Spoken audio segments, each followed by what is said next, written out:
আগমন হল আরম্ভীয় বৈদ্যবাহী হস্র মম ধূম ধূম্র বর্ণ হলে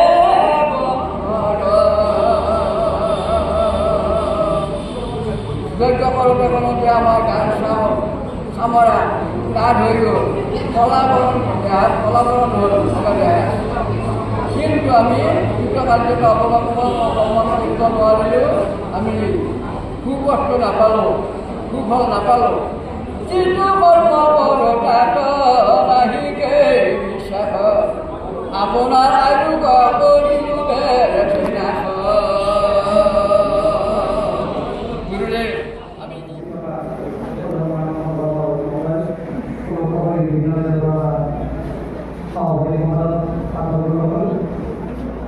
আজি নাগাৰা পৌৰসভাৰ এই মাধ্যমিক সভা এই সভা এতিয়া সভা হৈছে সভাপতি মহোদয় জিলা সভাপতি মহোদয় অনুষ্ঠান আমাক সোধা হৈছে যে অনুষ্ঠানৰ প্ৰদৰ্শন বিদ্যালয়ৰ সভাপতি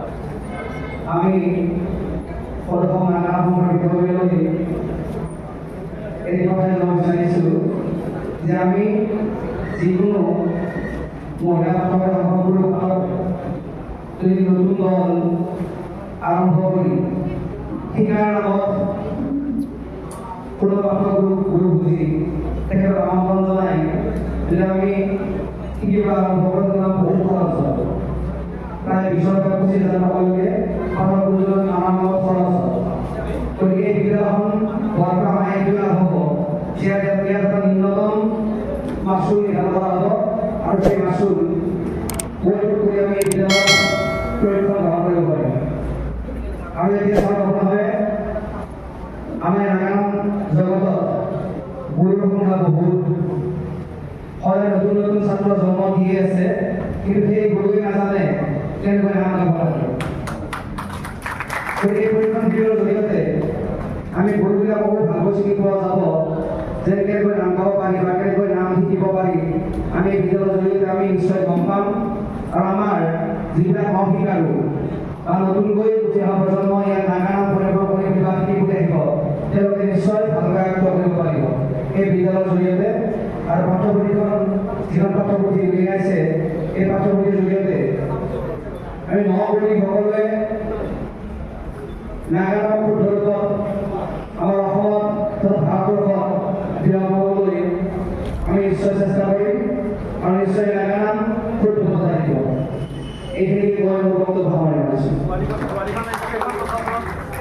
আৰু শ্ৰদ্ধাৰ কথাগুৰুসকল আমি সকলোৱে এটি দাবী জনাইছিলোঁ যে যিখন সদস্য নাগা সংঘৰ পৰা এটা আবেদনমূলক পোষ্টাৰ ৰাইজলৈ ঠেলি দিয়া হৈছিল সেই পোষ্টাৰখন আমি বহু পাঠকে এতিয়ালৈ নিজৰ ফেচবুক যোগে প্ৰচাৰ চলোৱা নাই এইকাৰণে বুজাই সকলোৱে ছ'চিয়েল মিডিয়াৰ যুগ সকলোৱে মোবাইলটো খুলি গম পায় এই জগতখন বহুত আছে কি কেনেকৈ আছে গতিকে আমি যদি শুদ্ধ জানিব চেষ্টা কৰোঁ তেতিয়াহ'লে এই প্ৰচাৰখন আমি নিজৰ ফেচবুক যোগে প্ৰচাৰ কৰিব লাগিব গতিকে আপোনালোকক আবেদন কৰিছোঁ আপোনালোকে এই জানাখন নিজৰ পোষ্ট বা নিজৰ ফেচবুক একাউণ্টত সকলোৱে এবাৰকৈ শ্বেয়াৰ কৰিব আৰু ইয়াৰ পৰাই যিমান মানুহ বেলা মানে পোষ্টাৰ চকু আহিছে এই পোষ্টাৰবিলাক নিজৰ জিলাত গৈ নিজৰ ঠাইত কাৰোবাৰ গছত কাৰোবাৰ দেহত বা ৰাইজৰ অনুষ্ঠানৰ ওচৰত এই পোষ্টাৰবিলাক আৱৰ্জনা কৰিবলৈ আমি আশা কৰিছোঁ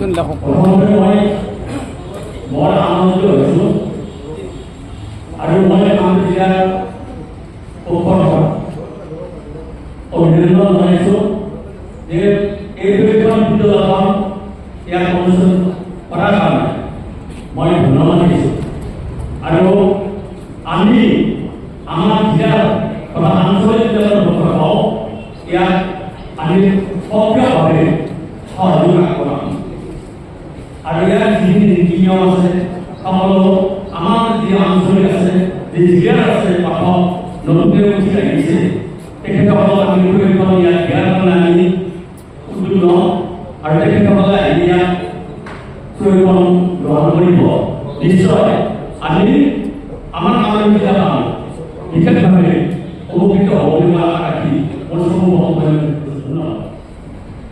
আজি এই মহান অনুষ্ঠানত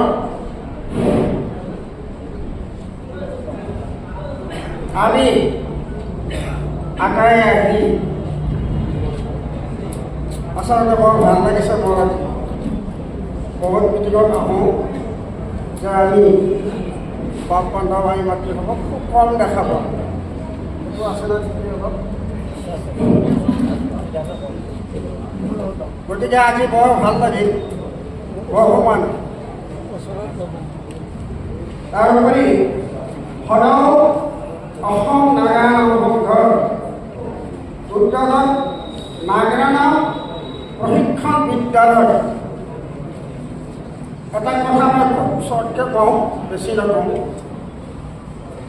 যে বিদ্যালয়খন এই বিদ্যালয়খন আজি আমাৰ উদ্বোধন হ'ল আৰু পাঠ্যপুথিত এইখনো হ'ল। গতিকে ইয়াততো আমি ধুনীয়া ধুনীয়া কথা বঢ়িয়া বঢ়িয়া কথা কৈ পেলাই আমি বাহ চাপৰি কেইটামান লৈ পেলাই গুচি যাম। কিন্তু তাৰপিছত কি হ'ব, আপোনালোকক মই চিচনত ধৰি কৈছোঁ যে সদায় যেন আমাৰ এই নাগা নামৰ প্ৰশিক্ষণ সদায় যাতে জিলিকি থাকে, তাৰ কাৰণে মই ৰাইজৰ ওচৰত ঘৰলৈ প্ৰাৰ্থনা কৰিছোঁ।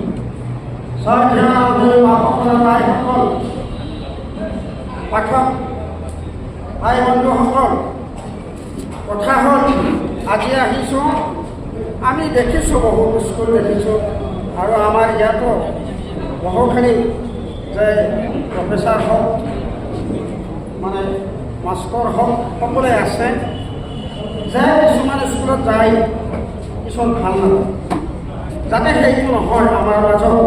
ইতিমধ্যে আমাৰ সম্পাদক ডাঙৰীয়াই কৈছে যে এখন গভৰ্ণমেণ্ট নহয়।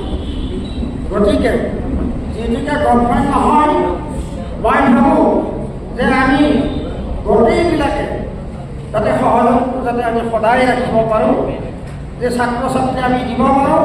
আৰু আমি নলবাৰী জিলাৰ পৰা কিমান ছাত্ৰ ছাত্ৰী দিম সেইটো মই আজি বেছি ক'ব নোৱাৰিলেও মই জানো যে কিছুমান মই ছাত্ৰ ছাত্ৰী আনি ইয়াত মই দিম বুলি আজি ঘোষণা কৰোঁ। আৰু মোটামুটি যাতে নলবাৰী জিলা বুলি নহয়, আপোনালোকক মই সভাপতি সম্পাদক বহুত আছে, মই সকলোকে মই আপোনালোকৰ চিচনত ধৰিছোঁ যাতে সদায় জিলিকি থাকে। আজি যেনেকুৱাকৈ জিলিকি আছে আপোনালোকে যাতে চাপৰি মাৰক, যাতে সদায় জিলিকি থাকে। থাকিবনে নাই? থাকিবনে? ৰাইজসকল থাকিবনে নাই? সঁচাই থাকিব। যদি থাকে জিলিকি থাকিব। আমি এই বিষয়ে এটা সাংঘাতিক গুৰুত্বপূৰ্ণ বিষয়, যদিও আমি সহজভাৱে লৈছোঁ, কাৰণ আমি পাঠ্যপুথি প্ৰস্তুত কৰিলেই নহ'ব। মোৰ মনৰ ভাৱ কৈছোঁ আৰু মোৰ মনৰ ভাৱত দুনিয়া জীৱন থাকিবও পাৰে। মোৰ মনৰ ভাৱখিনি কৈছোঁ যে আজি বহুদিন আগত আমাৰ অসম নাগা নাম সংঘৰ এখন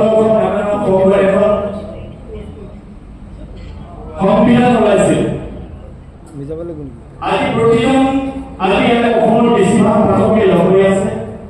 আপোনালোকে নিজে নিজে প্ৰশ্ন কৰকচোন, কিমানজন পাঠকে সেই সংবিধানখন বলবৎ কৰি সংবিধানৰ মতে নাম পৰিৱৰ্তন কৰিছে? আমি কিতাপ লিখিলে নহ'ব, কিতাপ বলবৎ কৰিলে নহ'ব। আৰু এই দিশত আৰু এটা কথা কৈছোঁ, প্ৰথমতে মই কৈছোঁ তাৰপিছত মই তেখেতে ঘোষণা কৰিলে যে অহা 7 মাহত আমি সৰ্বমহা নাগাৰামৰ পাঠকসকলে লগ লাগি এটা পাঠসংস্থা গঠন কৰিম। তালৈ আমাৰ ওচৰৰ দুইবিলাক পাঠকক তেখেতে নিমন্ত্ৰণ কৰিলে। গতিকে নিমন্ত্ৰণী হোৱাৰ পৰা মই জানো 7 মাহত সমাপন অনুষ্ঠিত হ'ল। পিছত মই এখন শুনিছোঁ যে এটা কাহিনী আছে, তেখেতে নাম শিকাই আছে তাৰ উপৰি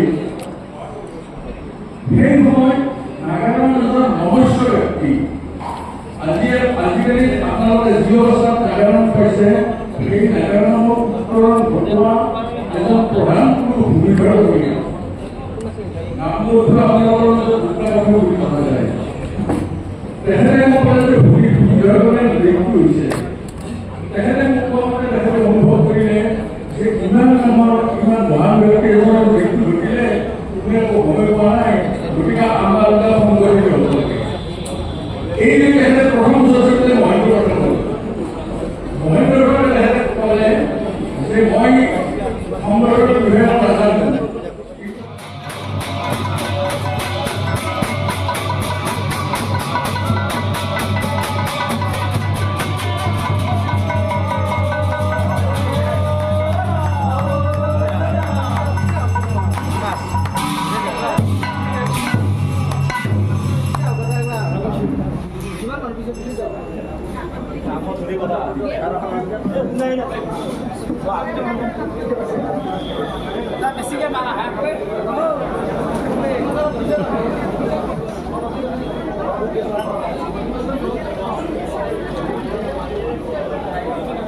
নমস্কাৰ।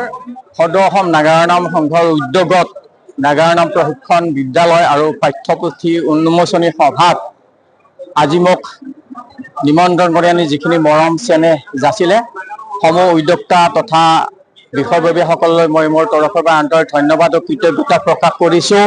এটা সুন্দৰ পদক্ষেপ। সদৌ অসম নাগাৰা নাম সংঘই এখন পাঠ্যপুথি আজি উন্মোচনী কৰিলে। সেই পাঠ্যপুথিখনত নাগাৰা নাম সম্পৰ্কে যথেষ্ট ভাল তাত সুন্দৰ কিছুমান কথা লিখা আছে। আমি যিহেতু নাগাৰা নাম আমাৰ অসমীয়া জাতিৰ এটা জনপ্ৰিয় অনুষ্ঠান হৈ পৰিছে, গতিকে আমি ভাবোঁ এই নাগাৰা নাম শুদ্ধ ৰূপত পৰিৱেশন হ'ব লাগে, শুদ্ধ ৰূপত উপস্থাপন কৰিব লাগে। কাৰণ আমি এতিয়া দেখিবলৈ পাইছোঁ নাগাৰা নাম কিছু ব্যতিক্ৰম হোৱা যেন আমি অনুভৱ কৰিছোঁ। কাৰণ নাগাৰা নাম হৈছে সম্পূৰ্ণ আধ্যাত্মিক। ইয়াত আধ্যাত্মিকতা ৰাখিহে নাগাৰা নাম পৰিৱেশন কৰিব লাগে। সেইকাৰণে আজি এই পাঠ্যপুথিখনতো আমি সেইখিনি কথাই পাইছোঁ, যাতে নাগাৰা নাম সদায় শুদ্ধ ৰূপত পৰিৱেশন কৰি পেলাই জনসাধাৰণক মনোৰঞ্জন দিব পাৰে। কাৰণ আধ্যাত্মিক ৰসৰ সৃষ্টি কৰি আমি নাগাৰা নাম সদায় আমি ধৰি ৰাখিব লাগিব। গতিকে এই নাগাৰা নাম এটা আমাৰ অসম তথা অৰ্থাৎ নামনি অসমৰ তথা আমাৰ দৰং জিলাৰ এটা অতি জনপ্ৰিয় অনুষ্ঠান হৈ পৰিছে। গতিকে ইয়াক আমি সদায় চিৰযুগমীয়া কৰি ৰাখিব লাগিব।